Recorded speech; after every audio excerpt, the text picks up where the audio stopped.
I remember the light that evening, like a Bruslow amber, the kind that spills from street lamps on an industrial block in Cleveland where I was born in 1964. I am older now. My hands have the map of years, and my voice carries the gravel of memory.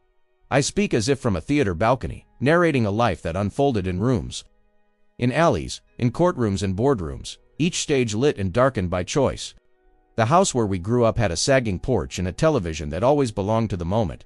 The oil crisis of 1973 on the news one night, a baseball game the next. My sister Clara Villain-Claire by her christening was already 4 years ahead of me in the small, brutal curriculum of family ambition. She moved like someone who had learned early that the world rewards the loudest voice. That voice would humiliate me once and set the rest of my life on an axis I would call by many names. Our father, Thomas, worked at the foundry on Lorraine Avenue until the year 1979, when the factory closed and he came home smelling like rust and defeat. I was a boy then, crawling through the radiators and the thick newspapers that once wrapped our lives. Margaret, our mother, taught us to measure dinners by the rise and fall of her patience. Claire wore advantage like a coat-polished shoes at school. An easy command of relatives, the kind of smile that convinced the pastor to ask her to sing at every church meeting. I learned to stand in the corners and watch. The background noise of deindustrialization in the United States, plant closures and layoffs through the 1970s was not a headline to me, it was the rhythm of our evenings. We learned to be small under that drum. High school in 1981 and 1982 was its own strange theater. Claire dated the quarterback and wore a Letterman sweater that smelled of muscle and victory. I found words in the margins of books and in sketchbooks. I drew faces I would never show, because shame is an intimate thing that prefers to be private. One cold December afternoon, in 1982, narrow, brittle air, snow packing the sidewalks, our lives collided spectacularly at Grandmother Ruth's 70th birthday. The house on West 91st was full of family, full of heat. A cousin joked. A glass broke. Claire seized the moment to make a different kind of entrance. She stood and told a story about me. A story she had reshaped into a tale of my incompetency and accusation of theft, whispered facts, a tale told as if it were humor. Laughter, then stunned silence. The room leaned in, she said, her voice perfectly tuned. That I had taken money from her purse the summer I was 14, the only summer my parents could afford a small trip to Lake Erie, and that I had lied about it. No one asked me first. My protest felt thin and ridiculous. My family chose the narrative she fed them. Grandmother Ruth's face folded like paper. Even father, who had shrugged too many losses into private sorrow, turned away. They ambushed me with a verdict before I had the chance to speak, and the verdict became a sentence. Claire sat with her hands folded, a saint on our broken altar, and I felt my name slip from our household's ledger of trust. Humiliation is a live thing. It breathes in your chest and arranges your bones differently. I left Cleveland the week after the party nerves singing. Suitcase heavy with the few drawings I cared about and a photograph of mother on a Christmas when she was thinner and happier. I took a Greyhound to Boston in the cold of January 1983, not knowing if I would return. The economic tide in the United States was turning then. Cities like Boston felt like organisms that could be remade, while Cleveland regressed into quiet abandonment. I arrived with nothing but a string of odd jobs and an appetite for anonymity. At nights, I washed dishes. During the day, I enrolled in community college with a promise to myself I would learn to wield language sharper than the ridicule that had cut me. I vowed, in the small hours of endless winter shifts, that I would never again be the punchline of a family joke. Boston was an education of textures, cobblestones, the Boston Common in spring, and the small evangelical fervors of people trying to become somebody. I learned to read people the way other men read timetables. In 1984, while Ronald Reagan's second term swam on the television and the country celebrated what the pundits called a revival of confidence, I learned another lesson. Power is patient. I studied. I networked in the diner that never closed. I met professors who introduced me to legal briefs and the cadence of contracts. Each word I learned felt like a tool. I kept a photograph of Claire folded in a wallet like an accusation, and I worked at tempering the rage into a plan that would not be reckless. The goal moved from petty revenge to reclamation, reclaiming dignity, reclaiming what had been taken by a single, deliberate smear. In 1987, when Wall Street stumbled on Black Monday and the country watched markets with new suspicion, I had just landed an internship at a modest law firm in downtown Boston. The legal world smelled like polished wood and elbow grease, and I learned how to make neighbors of documents. I drank late with a mentor named Alan, who taught me to love precision. I took night classes, learned to craft motions that looked like sculptures. My work ethic hardened into something like armor. I learned to use restraint as a weapon, allowing others to underestimate me so they would reveal the shape of their vulnerabilities. I was learning the art of the long game. By the time I moved to New York in 1918, the year the Berlin Wall fell, and the world began naming its new maps, I had a small portfolio of wins, a scholarship for evening law school, a string of successful depositions for local clients, and a patience that tasted like steel. New York was louder, the stakes larger. I rented a narrow room in Queens and walked to Manhattan, where I clerked for a judge who had little patience for sentiment and a singular devotion to precedent. I learned how to see the architecture of institutions and how reputations could be leveraged like currency. Claire's name floated up in family gossip like a stubborn fragment of broken glass, but she had moved to Cleveland's better neighborhood, married to a man who ran the local branch of a bank. The distance made our lives parallel and poisonous. I practiced small acts of power, a letter that corrected an inaccuracy in a local paper, a phone call that retracted an unofficial rumor. Each victory was quiet but cumulative. By 1992, when the country watched a new administration in Washington and the phrase change began to ripple through headlines, I had a license to practice law and a steady clients list. I found satisfaction in setting things right on contract pages, in reassembling the edges of people's losses. Yet the shadow of the lake house accusation never left me. It became a private archive of humiliation that I visited, methodically, like a priest tending to a relic. The transformation inside me was not immediate. It was built out of small decisions to keep moving forward. There were nights when reconciliation seemed more appealing than vengeance. I imagined sitting with Claire in some neutral place at Diner Off, Route 1 apologizing, and hearing her ask for forgiveness, the mess between us smoothed like old wallpaper. But memory is stubborn, and betrayal is a compound that resists dissolution. In 1995, after my mother called to say that father had taken ill, I returned to Cleveland for a funeral mass that smelled of lilies and stale coffee. Claire greeted me with the brittle civility of someone who has rehearsed remorse and kept none of it real. The congregation murmured condolences but also watched the narrative of our family recalibrate. I felt the old pulse of shame and the embers of a new desire. Not to be vindictive, but to take back what was mine, the family's belief in me. My career blossomed in the late 1990s. I moved into corporate law in New York, navigating mergers and acquisitions in a time when tech companies began to rewrite the rules of wealth. The dot-com bloom felt like an altar for ambition. In 1997, I negotiated my first major deal, which bought me a presence at tables I had only read about in legal journals. I learned how to read ledgers and human weakness with equal clarity.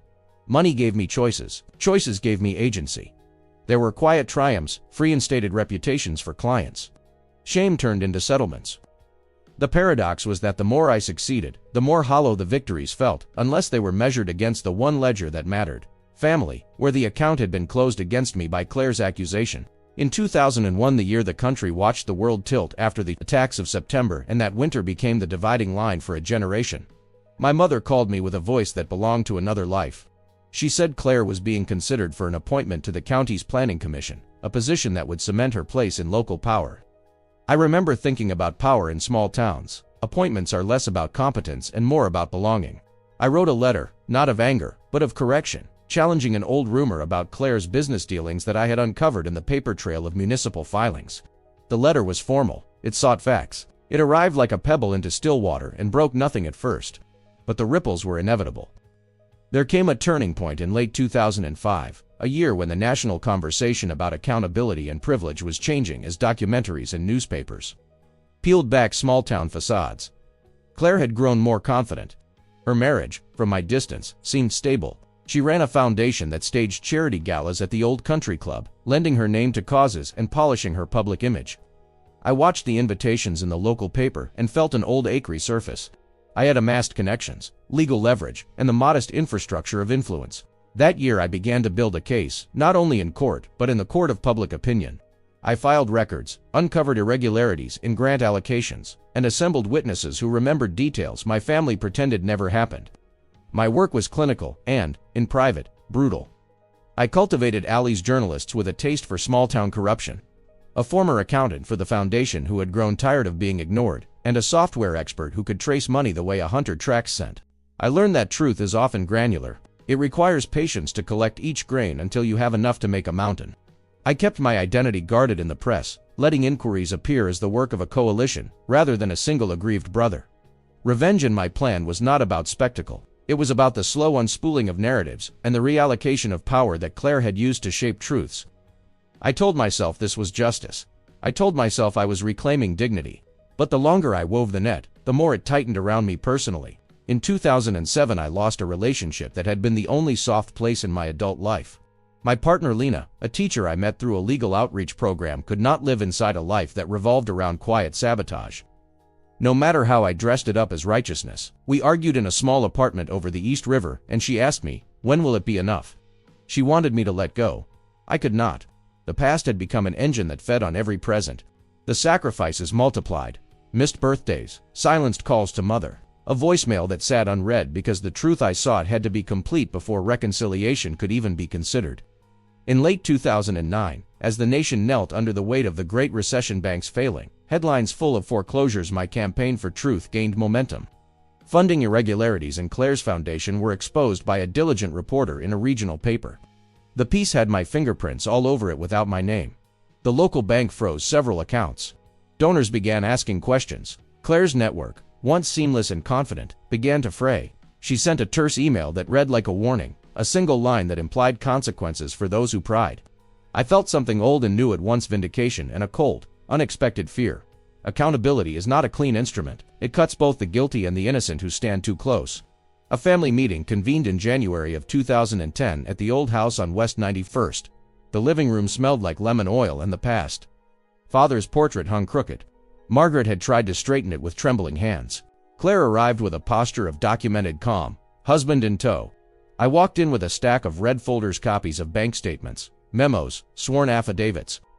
The conversation began politely, and then the air changed as I opened the first folder and let paper speak. Faces drained. Claire's composure shifted into a practiced defense. There were tears, accusations, and a revealing that felt like tearing the scab off an old wound. The family fractured in a manner that felt like a ceremonial unmaking. After that meeting, the county launched an investigation, and Claire retaliated in ways I had not anticipated. Legal motions, countersuits, accusations aimed at me personally, claiming slander, defamation, the works. She hired a prominent attorney from Cleveland.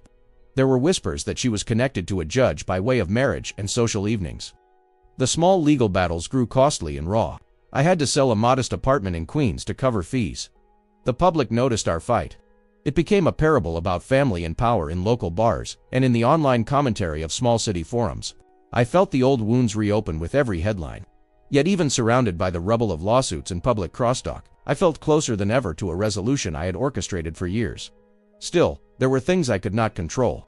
My father's health collapsed that spring. He died in the hospital, surrounded by a family that no longer fit together. The funeral was a mosaic of grief and accusation. Claire accused me of leveraging father's death for publicity. I accused her of stealing from the dead with her polished charity reports. Mother stood between us like the last of the old maps, her hands trembling as she tried to read us both. In that hour, the bitter truth became clear. Revenge, even when it asserts itself as justice, reproduces the injuries it seeks to heal. I sat beside Mother and watched her face as she said nothing. Her silence screamed a question I could not answer. Could the mend be made once the thread had been cut? And yet I moved toward the final performance I had planned for years. A gala at the Old Country Club, a place where Claire felt most at home in her perfected role as benefactor and hostess. The event was scheduled for a cold November evening of 2012, and I had spent months arranging the sequence. The journalist with the printed expos, the former accountant, ready to testify, the quiet legal motion that would freeze assets mid-gala. I arrived that night in a coat that smelled faintly of rain, the club's chandelier prying light into the marble. Claire greeted guests like a queen on well-practiced parade. I was backstage, a conductor of a ruin I assured myself was righteous. I had rehearsed every phrase to perfection, and then at the moment when everything was supposed to unfold with the slow certitude of justice, the stage manager handed me a single, folded photograph with a note clipped to it. My hands shook as I opened it. The photograph was from Lake Erie, that summer of our childhood, and in the corner, in the handwriting I had tried to forget, was a name I did not expect to find connected to my story. The image rearranged everything I thought I knew, and as the orchestra in the club swelled, I realized, with a sick, sudden clarity, that the story I had been telling myself might be an elaborate mirror of someone else's truth. When I unfolded that folded photograph in the marble light of the country club lobby, 2012. November. The chandeliers like suspended moons. I felt the room narrow. The handwriting in the corner read Samuel Whitaker. Samuel, the name unclipped, a summer where heat made the lake glassy and our small town smelled of fried dough and mosquito spray. I had believed him dead for 30 years, buried under the neat fiction that Claire had once told the room at Grandmother Ruth's party. The paper trembled in my hand as if it were the last pulse of an old story. For a moment there was nothing but the music of the gala and the quiet of my breath, then urgency. If that name belonged to someone alive, then the scaffolding of everything I had built might either collapse or straighten. I left the club quietly, stepping into rain-slick marble steps and a November wind that bruised the skin. I called the journalist Leah from the sidewalk. Leah was a woman who favored plaincoats and blunt questions, and had been my unseen collaborator for months. She met me at a diner off Lakeside Avenue, the same place where servers still hung the smell of coffee like a promise. I slid the photograph across the vinyl. He scanned the name and did not look surprised. Instead, she had a quiet readiness, the kind of professional greed that is neither cruel nor kind. Simply recognizes a good lead. If he's alive, she said, he'll want to be invisible. But invisible people leave traces. We followed traces. I went back through old municipal records grant filings. Claire's foundation had made public from 2004 onward and found lines that looped like small rivers into accounts I could not immediately link. The county archives in downtown Cleveland smelled like dust and bureaucracy. The clerk paper-clipped old ledgers and humored my insistence. In the afternoon rain, I found a name in a marginal notation. A post office box in a small town south of Buffalo, a place called Olean, a place Samuel's father had once mentioned in a letter. It was 1983 all over again, small clues, the kind that would have meant nothing to a less patient mind. I drove out to Olean 2 days later, an overnight trip that felt like walking into a memory. The town was the kind of place where the diner booths remembered the elbows of generations, and the main street closed early. I asked discreet questions, paid too much attention to old men on benches, and eventually a waitress with a plain ring at her finger pulled a face and said, "You talking about Sam Whitaker? Kid burnt out, used to hang near the mill. Rumor was, he took a boat out and never came back." She nodded, toward a weathered house at the edge of town. The house belonged to someone named Samuel Whitman in public records, but inside. The man who answered the door had a jawline I remembered from a photograph of Claire with a young man on a boat, years ago. He was not dead. He let me in with the cautious politeness of someone who had learned to be small. The living room smelled faintly of lemon oil and old tobacco. A television murmured quietly in the corner. Samuel Sam to his few remaining friends, and now an older man with the soft furrows of regret sat opposite me in a chair that sagged like time itself. The first words out of my mouth were clumsy apologies that felt like thrift store garments. He listened without flinching, then asked in a voice threaded with the gravel of years, "You, the brother?" My name came out before I could stop it. He studied my face like a man measuring bone. He had been alive all these years, and he had been anchored to a life I had not imagined. An ex-contractor who had drifted in and out of shelters. A man bearing the stains of wayward luck. He had been hidden by a kindness too tangled to parse. The story he told was a cracked mirror. That summer at Lake Erie 1982, Samuel had indeed taken money, but not for himself. He had been pressured by men connected to a local loan shark who wanted him to pay a debt his family could not cover. Claire, he said, had been there. She had argued with the men, had tried to protect him. The theft that had branded me had been a bargaining chip offered by one of those men to her. Lie, and we let him go. Or refuse, and we exposed the family to something worse. She chose Alina to humiliate me for sport, Sam claimed, but to remove a direct threat to the Whitaker family.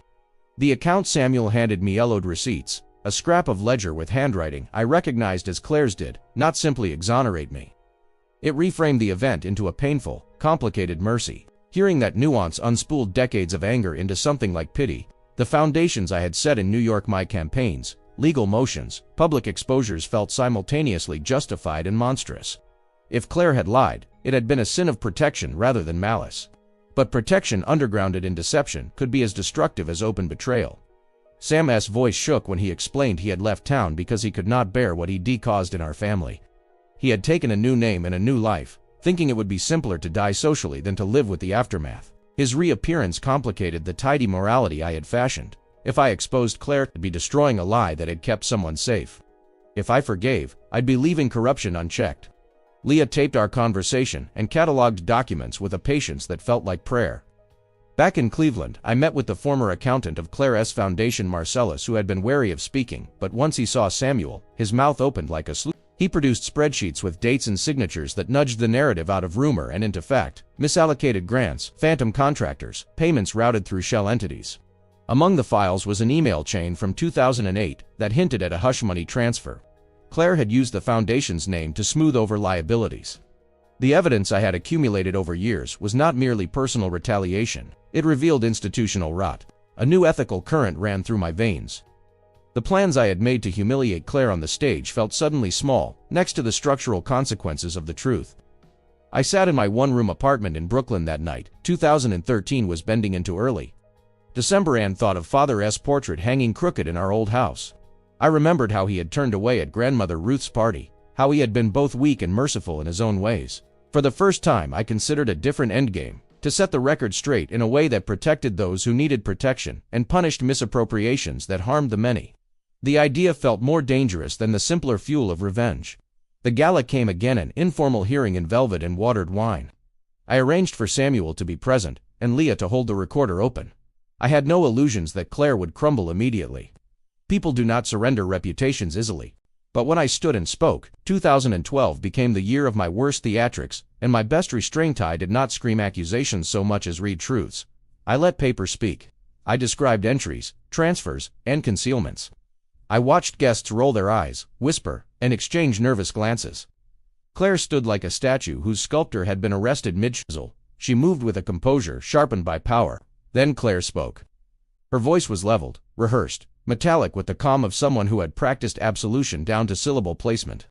"You have chosen to weaponize the past," she said to me, "to open old wounds that were closed for reasons you were never meant to know." She did not deny the ledgers.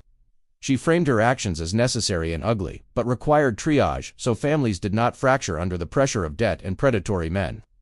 Her words landed like thrown glass. For a suspended moment, I felt all my arguments reflected back in the hard light of practicality. I wanted to shout, to reveal Sam's testimony fully, to expose the men he'd named. Instead, I felt every option split me again. Public opinion shifted like weather. Some people called it a noble cover-up, others howled for prosecution. The county prosecutor opened a preliminary inquiry. Claire retained a high-powered attorney and painted the inquiry as a personal vendetta that threatened charitable work across the county. The judge assigned to the preliminary hearings had ties to friends of Claire's husband. The small-town machinery whirred to life, fundraisers for Claire, petitions, op-eds invoking mercy, the usual litany of loyalties. My law-honed patience met the indignation of those who saw my act as an affront to established charity. I realized then how messy justice is when it intersects with the human instinct to preserve face. Mother called me in despair. Her voice trembled in a pattern I had learned to read, fear-stitched with the fragile thread of an older devotion. She begged me to consider reconciliation, to let family be family. I drove to Cleveland, sat in the kitchen where she kept a small clock that never worked, and held her hands. She spoke of the day Claire made her choice. She had been young then, and terrified of losing everything the family had left. Her confession, I did not know how to stop her, she whispered, felt like the final undoing of the narrative I had carried for 30 years. The portrait of father looked down on us as if he had been taught to believe in lesser evils. Sam agreed to give a deposition to the county investigator, with me present. He told a story, colored by regret, the loan shark, the coercion, the bargain offered to Claire. He admitted his theft, but insisted he had not created the rumor thread that led to my shaming. That had been spun by men who wanted to sever family ties and make a scapegoat of a boy with scratchy drawings and a shy mouth. His testimony complicated the prosecutor's job. He was both a perpetrator and a victim. The prosecutor, a woman named Lorraine, with steady eyes, looked exhausted by the legal entanglement. She asked pragmatic questions about intent, about documentation, about motive. We offered her the evidence. She did what prosecutors do. She put likelihoods in baskets and measured the risk of moving forward. As the investigation crawled forward in increments measured by subpoenas and sealed envelopes, Claire launched a media offensive. She framed herself as a philanthropic pillar and cast doubt on the veracity of Samuel's claims. She produced signed letters from benefactors praising the foundation's work.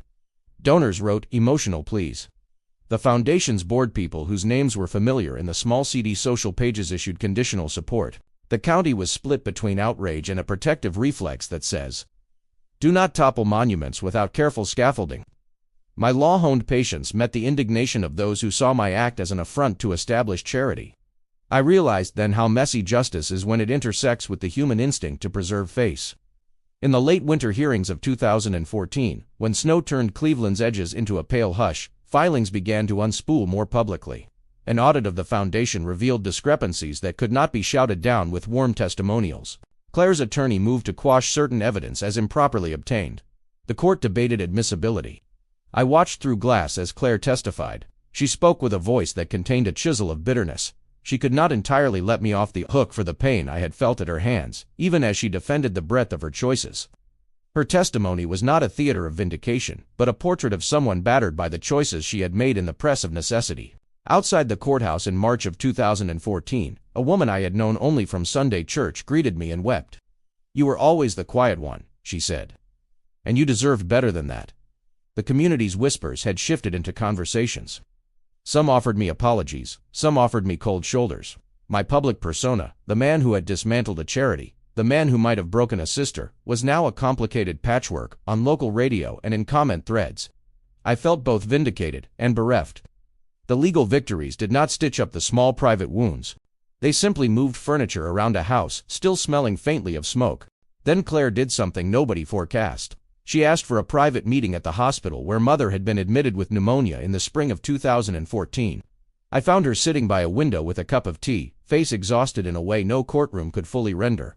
The meeting unspooled into confessions. She apologized not for everything but in ways that invited my mercy. "I thought betraying you would save us all from a greater violence," she said, and then told me about threats she had received about nights when she thought men would come for her mother. She revealed a note she'd kept from the loan shark, a crude handwriting promising ruin if their demands were not met. For the first time, the full pressure that had bent her into the shape she took became visible, not outright malevolence, but fear. In the hush after that meeting, beneath the fluorescent hum of a hospital corridor, we reached for something fragile, an armistice that was neither forgiveness nor victory. She offered restitution, a public accounting, a fund to replace misallocated grants, and a willingness to step down from leadership if it meant repair. I wanted to take the offer and hold it like a bomb. I wanted to let the things I had been building, my law practice, my reputation, the long, slow course of my life, settle into the peace that only leaves forgiveness can grant. But peace costs invisible things too. It asks you to reconcile truth with mercy in a measure that feels like relinquishing a hard-won right. We sat by Mother's bedside in April of 2014 as the sunlight arranged itself on the hospital curtains. The three of us, Claire, Mother, and I, listened to the slow mechanical breathing that marked a life in motion and in frailty. We spoke awkwardly, as if learning a new grammar. Claire spoke of regret. I told her about the long hollow in my chest that had been the shape of my humiliation. Mother touched both our hands with the tremor of an old map reader, trying to make family lines meet again. There was no clean exoneration that night, no neat courthouse decision that could stitch in one stitch what decades of secrecy had frayed. Yet as I left the hospital, folder of settlement drafts under my arm, there was a small envelope slid under my apartment door at midnight. It contained only a single sheet and one line. "You were not supposed to find that photograph." The handwriting was not Claire's. It was older, and it matched none of the files I had seen. The sentence felt like an aftertaste of something larger, someone else's handwriting, the margins of our lives. Standing in the hallway with that paper between my fingers, I realized the photograph might be only one page of a ledger that ran deeper and wider than any of us had imagined. Someone else had been arranging things from the dark. The question settled like winter in my bones. How many more truths had been hidden by quieter, stranger hands, and who would move next? This was another incredible story from our channel. Life teaches us that it's never too late for justice, revenge, or redemption. Every story you heard here is real, experienced by people who found strength when everyone thought they were defeated. If this story moved you, tell us in the comments, what do you think about this situation? Your opinion matters to us. Do you forget to subscribe to our channel and activate the bell so you don't miss any of our exciting stories. We have new tales of betrayal, intrigue, and revenge every week. Share this video with someone who needs to know that it's ever too late to fight for it properly. Sometimes, the best revenge is living well and showing that it's possible to solve all problems. Thank you for being part of our community. Until the next story, remember, every ending can be a new beginning. See you in the next video.